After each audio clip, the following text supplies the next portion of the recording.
Good day, everybody. It's Vicki Driver from Riverside Insights, and today is the latest installment of our Hear from Your Peers series. Today we are talking with educators from Trumbull County in Ohio. They work for the Educational Service Center, and the topic of our webinar today is uncovering equitable identification practices. Some really interesting stuff. This is kind of research in action. So I can't wait for you guys to see this exciting content. My partner in crime, Vicki Thomas, will also be joining us shortly. So you get the double Vickies from Riverside Insights today. Before we move into our introductions and our content, let me just run through kind of the rules of the road for today. So today's call will be recorded, and everyone who registered for this and who is attending live with us today will receive a follow-up email with a link to the recording and a PDF of the slides that we cover. That's the most asked question that we always get in our questions panel is, will you be sharing the slides? And yes, we will. However, as we go along, all of the attendees are muted, but we do have a question panel, looks like this. You can click that open and type in a question, and we are monitoring this in real time, and we will try to get to all of your questions as expediently as we can. This is kind of the last Hear from Your Peers that we have scheduled for this season. You know, we're always working on new ones, so who knows when another one will be coming up. But the best place to check is this link on the Riverside Insights webpage, info.riversideinsights.com, K12PD. And what you'll find is when we have upcoming webinars, you can find the registration link, and then anything that we've done recently, such as Hear from Your Peers, for educators, by educators, Hear from the Experts, which we did one last week. You can find the recording links by going to this page. So please keep an eye on this page for upcoming webinars as well as recordings of ones that you may have missed. Okay, so without further ado, what are we talking about today? As I mentioned, the topic is uncovering equitable identification practices. And as you know, on the Hear from Your Peers series, we're always interested to see interesting things that folks are doing in the field that we think other people would like to hear about. The way we found out about this one is that a team of folks on this research project did a poster session at the last November's NAGC, the National Gifted Conference. We saw the poster and said, would you please consider coming on and talking about the work that you did and the results. So some of the things that we're going to cover today, we'll take a look at their research, which was done using statewide data in Ohio, specifically focused on some best practices for equitable identification. They looked at both achievement and ability to see what effect and impact each of these had, using them as a universal screener. And then we'll talk a bit about what the implications are for districts in other parts of the country. Those of you who are not familiar with what Ohio does, they have some pretty specific practices laid out at the State Department of Ed level in terms of the areas in which students can be identified, what the cut scores look like. Not every state has those kinds of defined practices. So what this team did is they took a look at, you know, here's what our state says we should be doing and what should we really be doing. So here's a quick word about Trumbull County. So it's the Educational Service Center, and our two presenters today, Amy Rossler and Jaclyn Rausch, are both gifted supervisors in the Educational Service Center. And what's interesting and different about what they're doing is that their Educational Service Center covers a whole bunch of smaller local districts. So they are pooling services across the local districts, but they work closely together and with the district level educators on the gifted identification and practices. So without further ado, I'd like to hand things over to Amy and Jaclyn. Thank you. So Amy's going to be sharing her screen while she pulls that up. Yeah, we do have 19 school districts that we work with specifically as gifted supervisors. We have a third colleague as well. So Amy and I each have 6 districts where we're the gifted supervisor of record. And we specifically were able to pull information from 10 of our districts. And we're going to talk about those districts that they have consistently given COGAS and Iowas to whole grades basically for the past 10 years, and looking at, the impact of that information and gifted identification and what's been changing in Ohio. So I think Amy's ready to go. Yeah, I think we're good to go. You can see my slides, right? Yes, we see them. All right, excellent. So as we go through this little session today, as Vicki said, we know not everyone in the session is from Ohio and everyone is not a coordinator of gifted. So we wanted to start with just kind of talking about some of the relevant aspects of the Ohio operating standards for gifted students. So you kind of have an idea of what we're working with in terms of identification and what we can use and what we can't use and things of that nature. We want to share some state level data on currently what gifted identification is currently looking like in Ohio and some of the things that we need to do a little better on and overcome. And then we want to share our research findings from our study that we did over the course of last year, and then talk about some implications for the future. So in our operating standards, there was a pretty large overhaul in 2018. So these went into effect for the 2018-19 school year. And some of the things that we have to work with in Ohio are that each year the Ohio Department of Education puts out a list of approved assessments. So that's not just for gifted, there are other areas in education where districts have to choose from these approved lists. Gifted is one of them, and it stays mainly the same.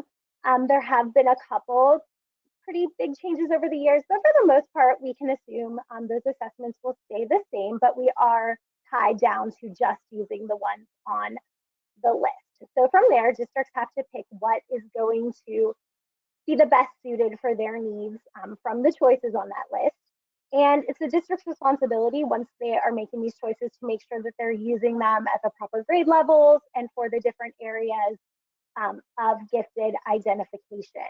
Within there, there's also guidance on the fact that we need to make sure that these tools are appropriate for minority students, disadvantaged, like economically disadvantaged students, English learners, students with disabilities.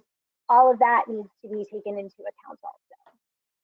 So when districts are figuring all this out, they put it into a district identification plan that gets updated annually also. And within there, they have to provide information to stakeholders about how they will conduct their whole grade level screening. So in kindergarten through second grade, at some point during that time, students have to be screened at least once for superior cognitive ability, a specific academic ability. The state mandates that they are screened for math and reading. We also can identify in science and social studies, but it's not required by the state. And then also schools have to screen for creative thinking ability. The other area of identification in Ohio is visual performing arts, which again, it's recommended that we screen for that, and we have to do it if students are referred, but it's not required in the law to do full grade screenings on that. So they have to be screened once between kindergarten and second grade. So most of our districts choose either first or second and give a COGAT and or an Iowa in one grade level, and then the other test in the other grade level. Everywhere does it a little bit differently, but they have to have those kids all screened once by the end of second grade. And then it has to be done again sometime between third and sixth grade. So again, it varies by district. Most of our districts stay away from third grade just because of the third grade reading guarantee, and there already being a lot of pressure and change on the kids as they go into third grade as it is. So mostly we see our screenings in that second band somewhere in 4th, 5th, or 6th grade. So we focused really on the superior cognitive identification for our research, more so than some of the other areas. So in Ohio, students can be identified in superior cognitive ability if they do one of the following things. They can score 2 standard deviations above the mean on an approved intelligence test. So that would be something, it could be like an IQ test given by a psychologist. If we're talking full grade screens, this is something more like our COGAT. Or they can score at the 95th percentile or above on the composite battery of a national norms achievement test. So this, in our case, was where we were looking at districts whose students took the complete battery of the Iowa, meaning they took the math, the reading, the science, and the social studies, and from there were given a national percentile ranking. We also can do some things with above grade level testing, but that wasn't part of this particular research.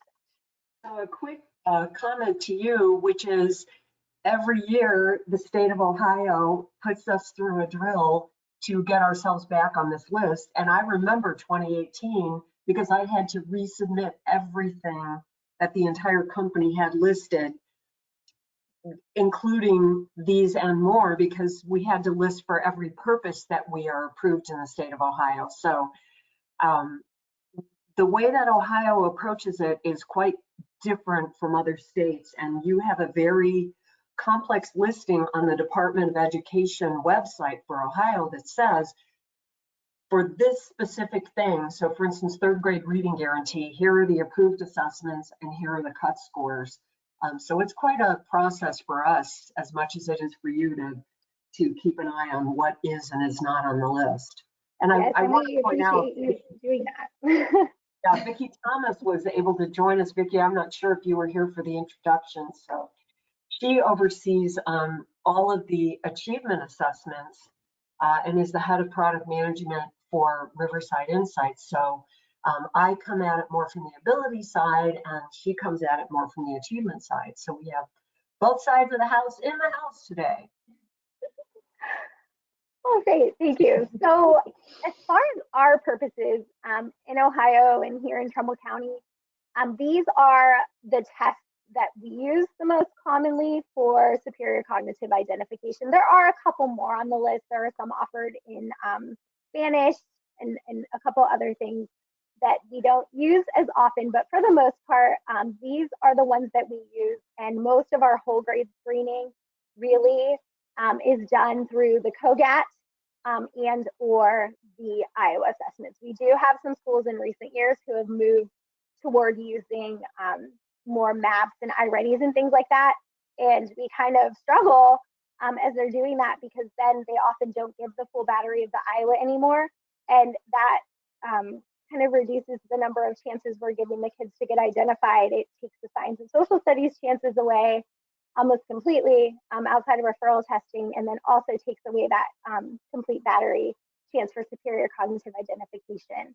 So again, those are the two big ones. When we do a lot of our retesting or referral testing, we do use a lot of the NNAT and the InView and the WJ, occasionally the Stanford Achievement Test, but really the COGATs and the Iowas were the focus of what we're talking about here today. So when we approach this, and Jackie and I have been doing some work. Jackie's been on for several years. I'm just finishing my first year, but we've done work with the Gifted Advisory Council, which is a committee of the Ohio Department of Education. And really the focus of that in recent years has been on this whole idea of equity and how do we get more students identified? How do we make sure that our testing practices are equitable and giving everyone, regardless of their income or their race or things of that nature, equitable chance of getting identified and receiving potential gifted services. So it is written into our documentation for the state that we have to make sure that the instruments that we're using provide for these opportunities. But again, we are locked into what's on the list. So what we've really been working on through this is, how do we kind of work within those constraints, but do what's best for kids without going out of compliance. So there is some ability For us within the test scores, as Vicki mentioned, the companies, as they do their request to be on our state list, they do have to come up with different scores and things that would be allowable. So we are allowed to use some different sub-scores and different indices and things like that to do identifications. For example, students who are on IEPs who have certain diagnosed disabilities, we can use, instead of the BQN on the COGAT, we may be able to just look at their quantitative and nonverbal and leave out the verbal if their disability would not lend itself to a strength there. So there are some things that we can do, but it's not a very wide range of ability to kind of adapt for the kids.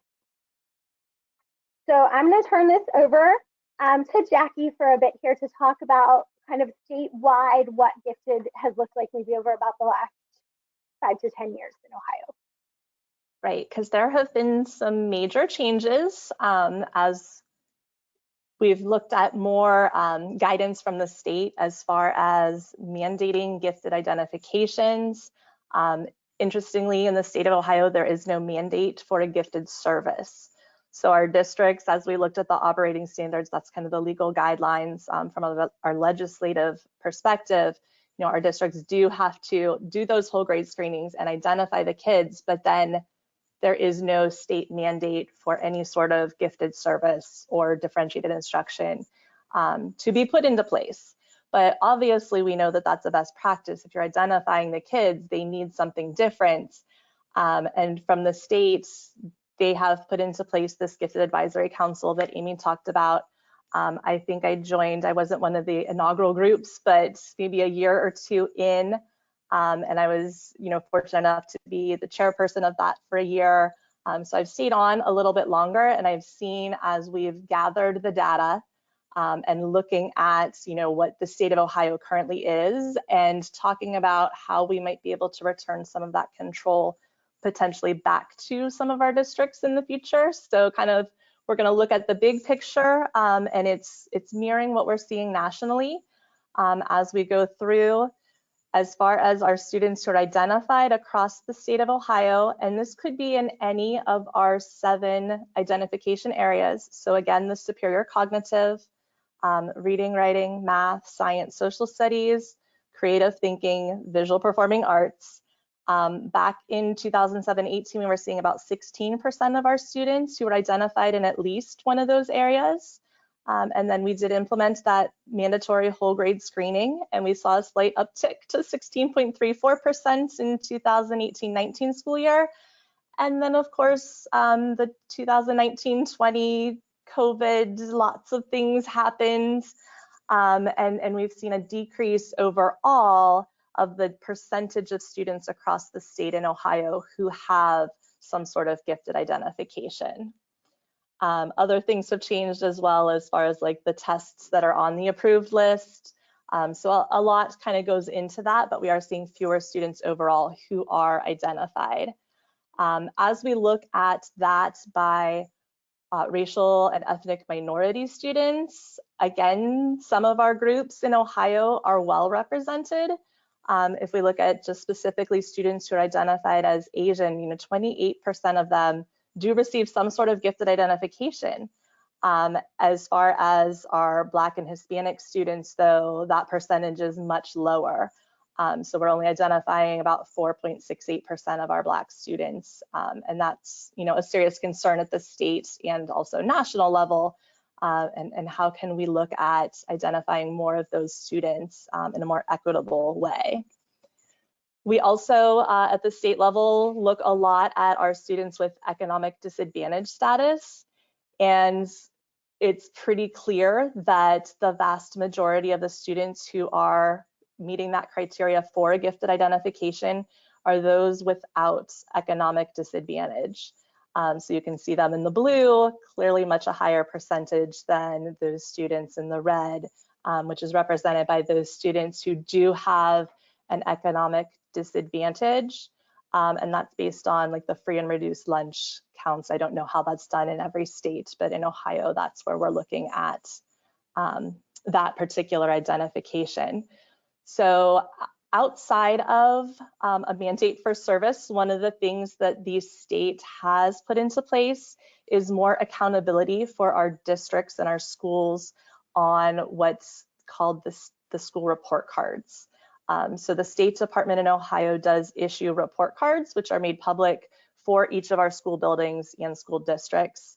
And there was something called a gifted indicator that was part of a performance indicator, and now it's in the gap closing method. But they do look at 3 different things with our students who are identified as gifted. One of them being a gifted performance index. So for our students who are, superior cognitive or reading identified, at what level are they scoring on the state reading assessment? And we have, everywhere from an advanced to accomplished to proficient to basic limited. And we want to see our gifted identified students performing at those top levels. So that's kind of reported out related to those areas in which they're identified. Gifted progress is another piece of that accountability that's reported out for each of our buildings and districts. Again, related to our identified students on their state test. How are they showing growth? So it's value added through EVOS, if you're familiar with that, is that measurement piece. And then the third component of the performance indicator for gifted is based all about identification and services. And this is where our districts, are motivated to try to increase the percentage of our students who are identified, and then the percentage of those students who are receiving gifted services. So points are allotted based on students in the different grade bands or at the district level for just being identified, being provided services, and then the state does break that down into looking now at a representation index for some of our underrepresented minority groups, as well as these students with economic disadvantage. So when you look at a representation index, it's looking at the percentage of the overall population compared to then the percentage of what you're looking at. So for example, if 15% of your overall population is identified gifted, then you would want roughly 15% of your white students to be identified gifted and 15% of your Black students. So it's overall compared to that percentages. And at the state level, and this is kind of a national agreement, I believe that 0.8 is considered to be roughly equitable. So as we look at how that's going in the state of Ohio for 2020-2021 information, screened are those students who took the test. So that would be all of our students who were at a grade level where all of the students were administered, for example, the COGAT or the Iowa, or if you were an initial referral, anybody who took a first test that's on the qualifying list would be considered screened. So looking at, those numbers were ranging from a 0.95 to a little bit over 1. We're doing a good job of screening, or at least administering the test to our students by the different subgroups that we break down. But then the identification. So with these strict requirements we have, you have to meet this cut score, and it is just a one and done test. But then in the state of Ohio, once you're identified, this is another piece that maybe not everybody does. Once you're identified, you remain identified.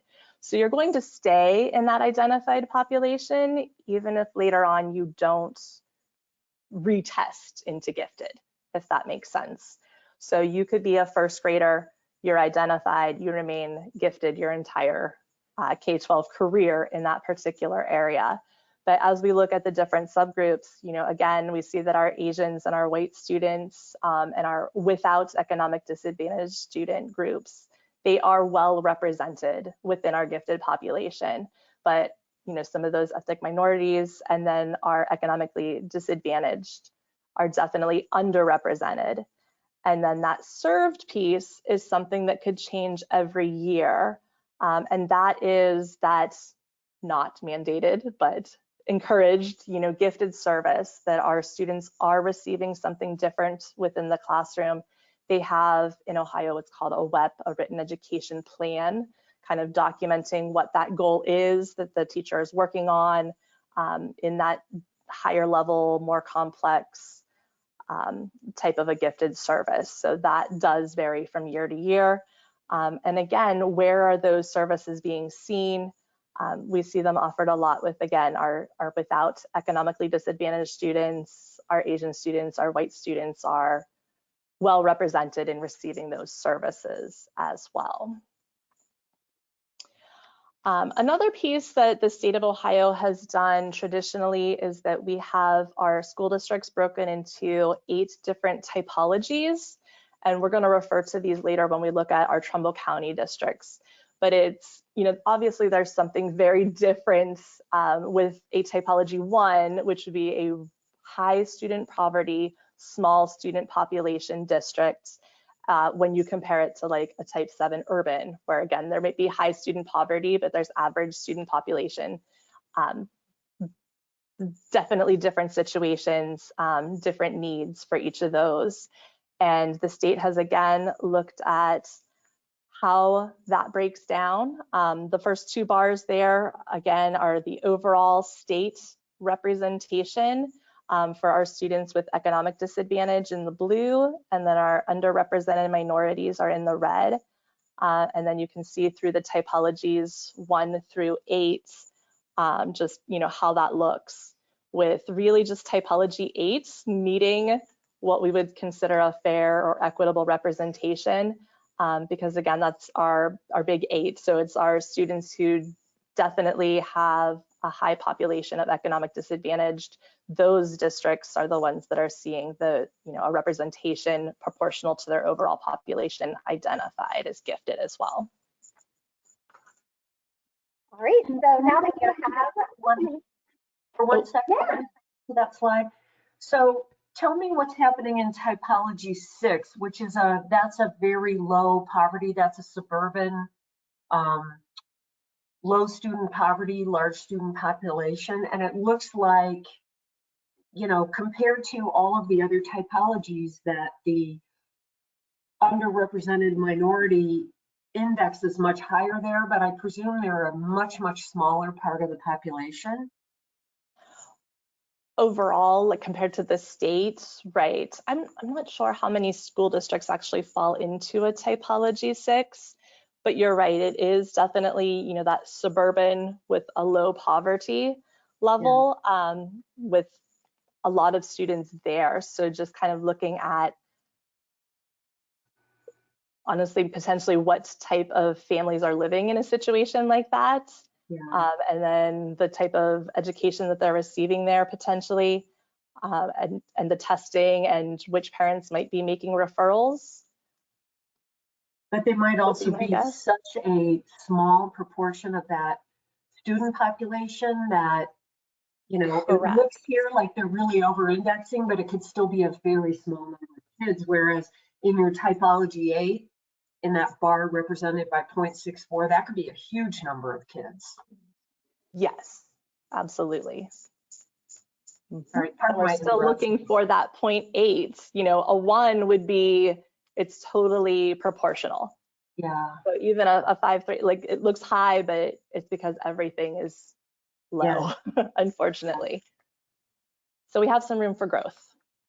Right, definitely. So again, kind of the reasoning behind why the Gifted Advisory Council has been working on this, and it's a national concern too. I know when we were at NAGC last year, a large percentage of the sessions had to do with equity and equitable identification practices and things of that nature. So to get into a little bit of what we found as we did our research, we, as I kind of said before, we're looking at our superior cognitive screening scores and then identifications over the course of about 10 years. So we pulled scores from 2012 to 2020 or 2022, and we used 9 of our districts. So we serve 19 districts. We had 9 that we used scores from, and the majority of them were type 1, 2, or 4. So we were looking at rural small town schools with average to high poverty. We did include one typology 5 school that was a little more suburban with a little lower student poverty. And these were all districts in Trumbull County, as we said. And we had originally 9,625 test records in our data set to start. So these were schools who, over those years, consistently used the COGATs and the Iowas. And we had about 13,000 students enrolled over the course of those districts in 2013, and it was down to about 11,000 in 2022. This area enrollment definitely is going down over the years, so it did go down a little bit in that time. And our district sizes ranged from 238 students in the K-12 at the time to about 2,800 students. So kind of a variety of sizes of districts. We were looking at, in 2013, about 45% of the students being qualified for economically disadvantaged, up to 49% in 2022. And the minority population went from about 11% up to 17% during that time, just to give you an idea of the demographics of kind of our area. So the first thing that we started to look at was just a breakdown of what is working better for these students, a COGAT or an Iowa, where they took the complete Iowa and we could get a superior COG identification off of that. So when we broke that down, we found that we had 7,402 students who took the COGAT, and then 5,790 who took the Iowa. And out of all of those students, these were whole grade screens, so every student in whatever grade level these were given, about 3% qualified to be retested, meaning they scored somewhere around like the 90th to 95th-ish percentile, if you want to think of it that way, on the original test, but didn't score quite high enough to get identified. And then on the Iowa, that was 2.54%. So what we were finding was overall, more of our kids were hitting that screening score on the COGAT compared to the Iowa. We move over to identification, only 1.5% of our students were hitting that screening score, but 2.47 were hitting the identification.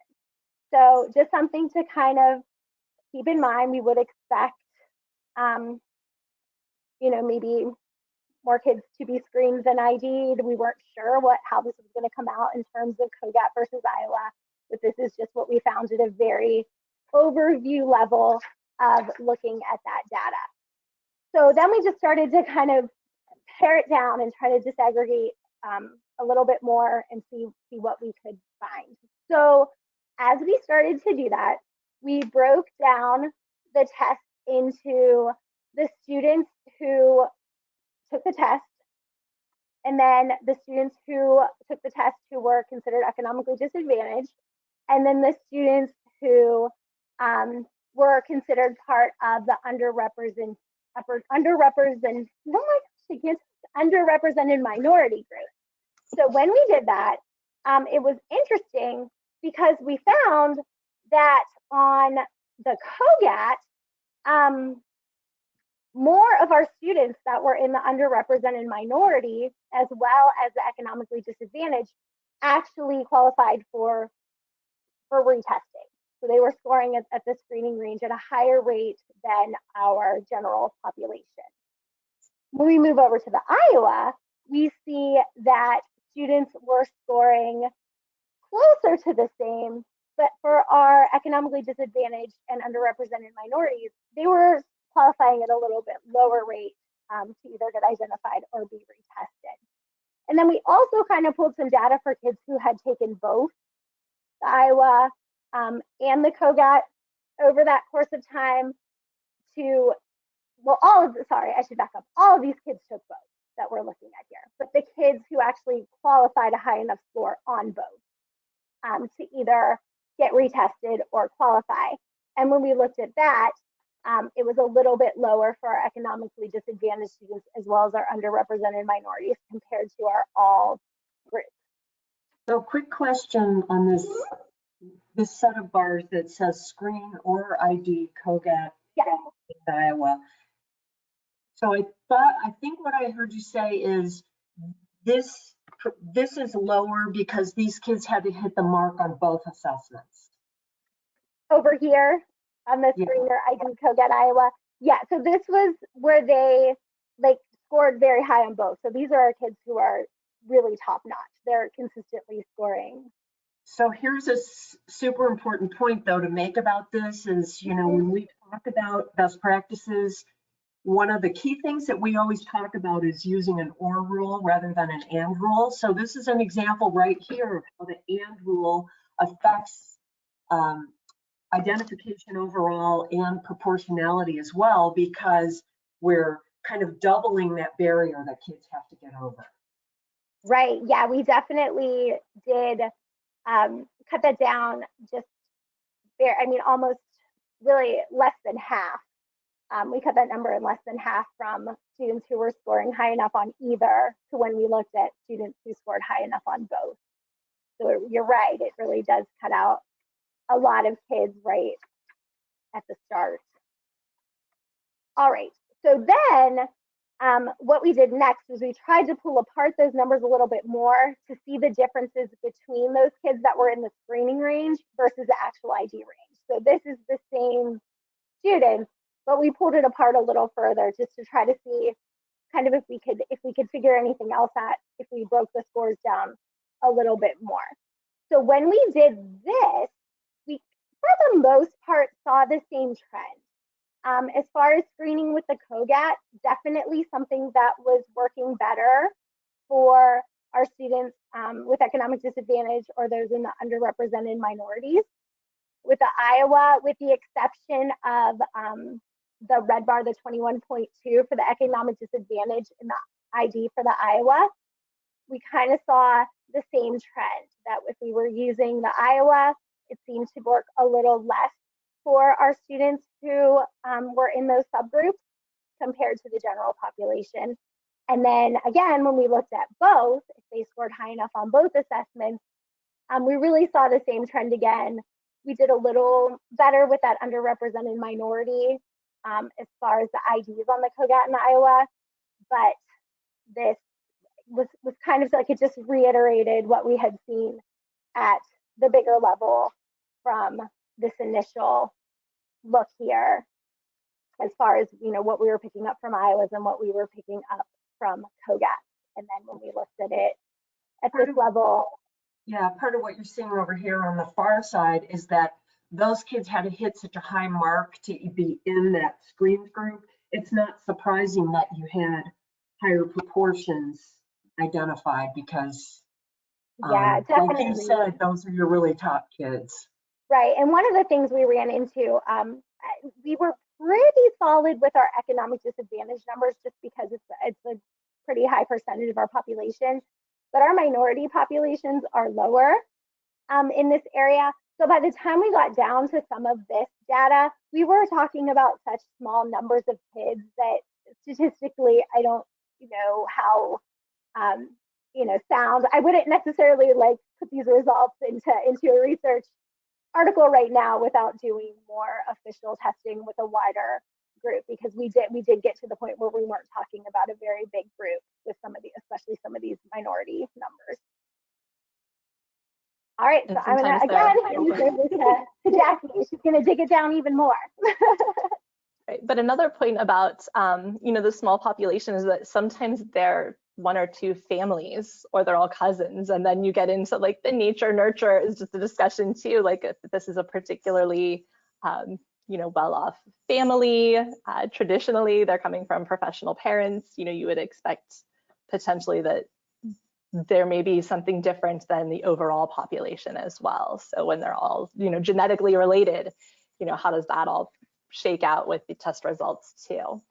But we have a lot of students that I have had conversations with teachers over the years. They're like, this kid is brilliant, but they're not hitting the score. What's going on? And I would look, and it's like on a COGAT, I may see a profile, or you look at your profiles and it's like a level E. So it's the extreme. So we had students who would be very high verbal, but their quantitative was average or their nonverbal was particularly low. And then I can't identify them because the state is very specific that we have to use that composite score. And it just didn't seem or feel right. And I feel like we might be missing some of our twice exceptional students. So I really wanted to dig into kind of the subscores of the COGAT, because if it was a nonverbal student, again, we have that Naglieri nonverbal ability test available, but for our verbal and our quantitative kids, we don't have anything else. And I don't feel like it's always necessarily another test that needs to be given if we already have strong data supporting that, on a COGAT, this child was high verbal. Can we use that? So I wanted to really look into that. And I had, I think, 7,402 COGAT scores that I was able to analyze. And when I look at an ID range, again, that was roughly a 127 or a 128, depending on the grade level. So like a 95th percentile in the state of Ohio. And then the screening range, I chose like a 120. So roughly a 90th percentile to 94th percentile. So that's what I'm looking at as you see the blue and the red bars there. But I had 112 of the 7,402 tests that reached that minimum 95th percentile for the composite scores. So that's the 1.5%. Those are the ones that were actually truly identified in the state of Ohio and then reported as superior cognitive. The rest of the students here were not necessarily able to be reported. So those are the ones that I was interested in, and you're going to look at, how they fell into their subgroups as well. But you can see that I had 234, actually is that 3.16% that fell into the screening range.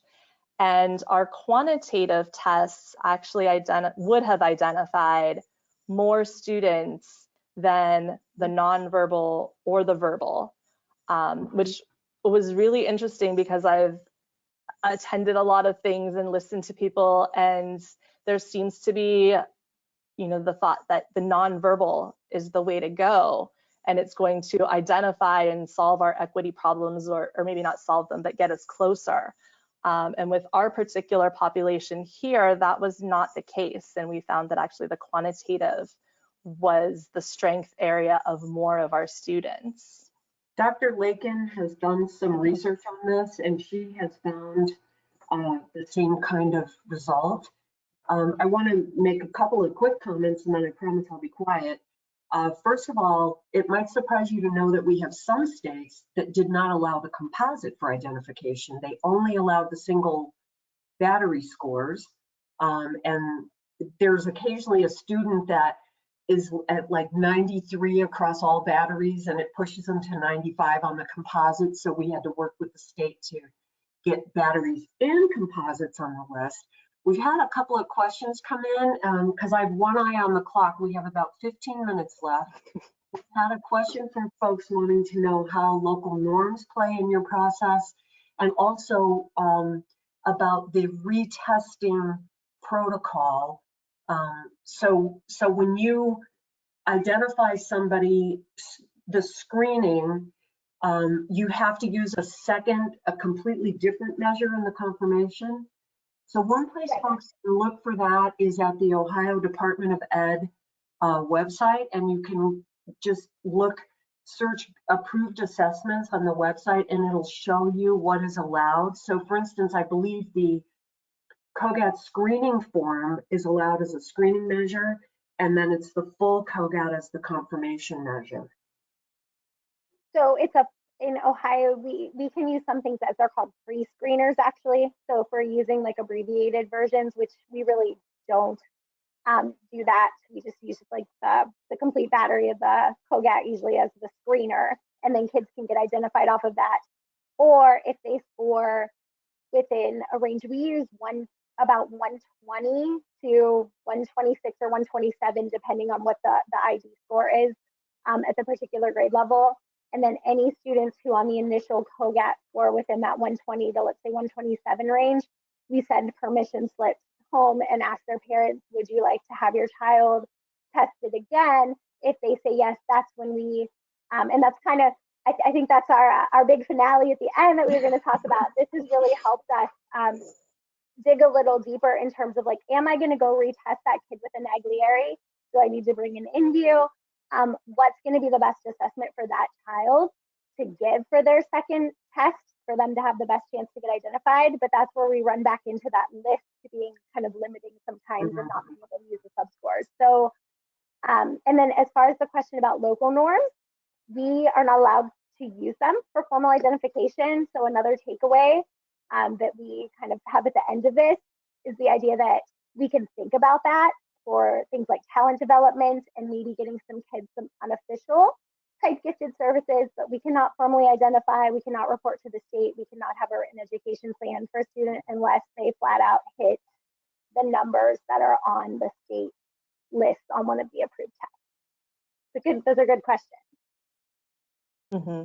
And we could give an alternate form. So there are some cases, you know, I give a COGAT form 7 instead of a form 8, or I don't know if those are the right numbers, but it just can't be the exact same assessment. And we also sometimes talk to teachers like, is this kid one that would do better individually, or are they okay in a small group? Or do I need like an individual, like they're going to hit a ceiling kind of a thing with a W, like a Woodcock-Johnson test of achievement or abilities. So it's really opened up that conversation and looking at the scores and trying to find one that's going to best capture the student in the best light. And as I continue to look at the COGAT subscores, you can see of those, there were 178 tests that fell within the ID range that I was considering by a subscore, but not the composite. So these are the kids that I wasn't able to identify. And again, just looking at, you know, that the quantitative was our highest percentage there that would have been identified. So some of those students, I don't have the specific numbers here, may have been identified in like a math specific content area, but not all of them, because I didn't get that far into cross-referencing all of our data, but I did spot check some and it was not consistent. And when we think about, you know, our students in the classrooms, we want our strong quantitative students in our math classes where they are going to receive appropriate services, even if they're not identified. And for our verbal kids, you know, they're much potentially better suited for our language arts gifted classroom than somebody who has tested superior cognitive on a nonverbal assessment.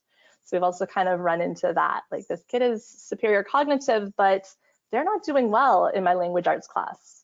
Well, it was a nonverbal test. So kind of just looking at, you know, how all of that plays out and what's going to be the best for the child. And then kind of getting down into the subscores a little bit with the idea of the economic disadvantaged or underrepresented minority populations. So again, it was looking at those 178 kids that were not able to be actually identified, but would have been. Did they fall into one of these, you know, subpopulations? And it was actually 112 different kids with the 178 subscores, and 36% of them were students with economic disadvantage, compared to the population in the district of like a 45% to a 49% from the 2013 to 2022. So looking at that representation index, we're getting closer. Like it was a 0.8 for those percentage of students that were pseudo-identified. And then the economic or the underrepresented minority students, of those 112, only 9.55% were those underrepresented minorities. But again, when you compared to the overall population percentages of 11 to 17, you know, again, it's closer than what we were getting with our actual restrictive identification numbers right now. So as we looked, towards the future, and we kind of already alluded to this, just having that range of assessments and knowing the kids and trying to match that as best you can is really going to be helpful. And then placing the students in the classes that are going to benefit, what we know about their strengths. So I mean, Matt, we are happy to answer questions. We're still working through this. We actually have a proposal in for NAGC for next fall to continue to do some work with this and see if we can really get it to the point where it's making an impact on the day-to-day lives of the kids with the teachers in the classroom. So, do you have any more questions? While Vicky's checking the chat, I do have a question. You ladies have indicated that there are opportunities here for looking at the subtest. That would really be useful in identifying your students. Is this something that you guys are taking to the legislature to try and get changes? Is there an initiative in that direction? So at the beginning, we talked about Ohio has the Gifted Advisory Council, which is made up of representatives, interested stakeholders from across the state working with the Department of Education. And currently, we're working really hard on the formation of a strategic plan for gifted children in the state of Ohio. And that would encompass like some lobbying with the legislation to change some of the rules that are there. But the department, from my perspective, seems very open to doing what's right for our kids in the state of Ohio and making sure that we're increasing our representation and providing, gifted services to as many of our students as we can. So I feel hopeful that we're going in a good direction. The operating standards were, I think, they went into place in 2018. They are up for review right now as well. There are some other things happening in the state of Ohio at the governmental level that have impacted that. I'm not sure what I can say, but we're working on like a reauthorization of the operating standards, going through that process, as well as then having a strategic plan in place. So I personally am hopeful for, the future of our gifted education in the state of Ohio. And have there been other service centers that have reached out to you, or have you shared this information with other service centers? And are they also trying to look at their data in this way to provide that evidence? We work, we have a regional group of service centers that we work together with from Northeast Ohio, and we're always in communication and bouncing ideas off of each other. And when we get stuck on, how can we make this better, we do kind of reach out to each other, and we meet about every 2 months. We try to get together and talk about these things. So we definitely have a good network locally here in Northeast Ohio, and then also, as Jackie said, with being kind of involved on that Gifted Advisory Council, we've got good connections across the state. We also have an ESC where during COVID, one of their gifted supervisors set up virtual meetings, and we actually still, she runs a virtual meeting once a month for any coordinators in the state that want to jump on, and we tackle all kinds of things, acceleration, assessment, you name it. We talk about just, what can we do that's best for kids, so. And there's the Ohio Association for Gifted Children, and they have several conferences every year. We haven't specifically presented this information there, but I've seen similar presentations, as well as the National Association for Gifted Children. I think we had, as we started, this was a poster session that we presented there, but there were a lot of sessions.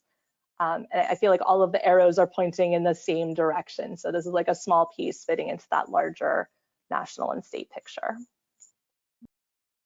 Well, I think one of the really important things here that your data points out is that it's not screen with ability or screen with achievement. It's the fact that having both of those in the picture helps shape your proportionality in different ways, and they're both important. And in fact, that's one of the things that we've been talking a lot about, is not prioritizing one over the other, but that they are both really helpful.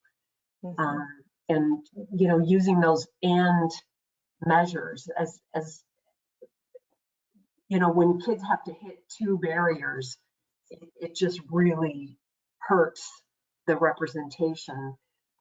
Whereas when we have more and more places that they can come in on a differentiated protocol, it's really helpful. Now, you did say a couple things about, you know, the state requires us to do this screening and identification. They don't require us to serve. Did they give you any money for identification or for serving students? So there is gifted funding in the state of Ohio that just actually was reworked out about 2 years ago to be channeled a little bit better. So schools kind of have to show that we are spending this for gifted purposes, so they can use it for screening and identification. They can use it for teacher professional development. They can use it, you know, towards services. So there are different buckets sort of this money can go into, but it is specifically allocated now for gifted. It's not, of course, it's never enough money. It's never, you know, as much as you would want to really do what you need to do for the kids, but it does help that it's been reallocated a little bit to make sure that it is being spent for those purposes. We did have one person come into the chat and ask a question about creativity screenings, and I'm aware of a couple states in addition to Ohio that have creativity as one of the places where, you know, you must take a look at this and find a way to identify. That's particularly hard to identify just from what we've seen, and it's also particularly hard to serve. So how does that work for you all? Do you have kids identified for creativity? How do you do it? And if you do identify, are you able to serve, or is that just sort of something that goes in their file? Jackie, you want to talk about that? Sure.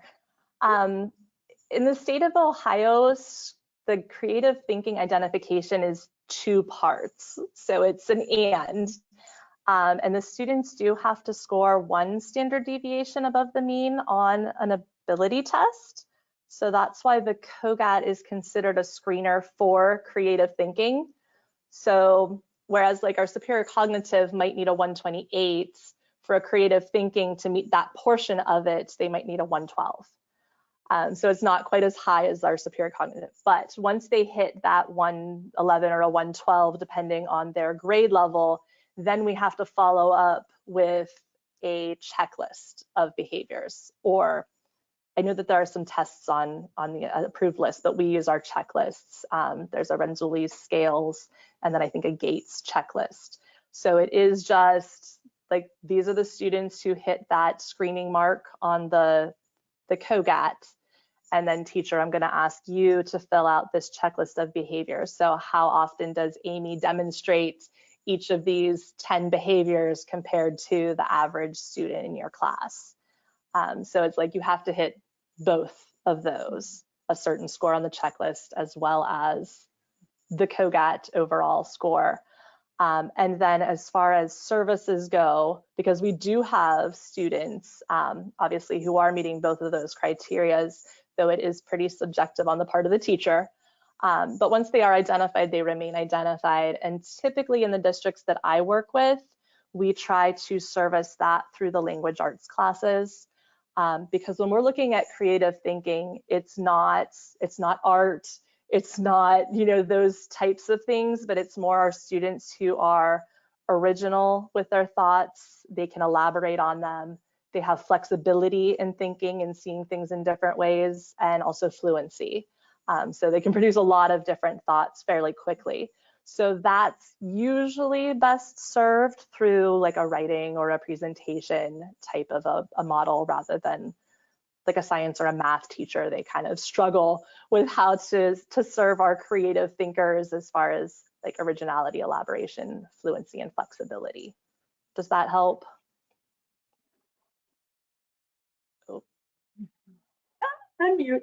Actually, kind of the last kind of a capper comment that came in from someone who said, you know, when we do differentiated identification, you know, we need to have flexibility to serve differently. And would you agree with that? And I think, you know, you just spoke to that, really.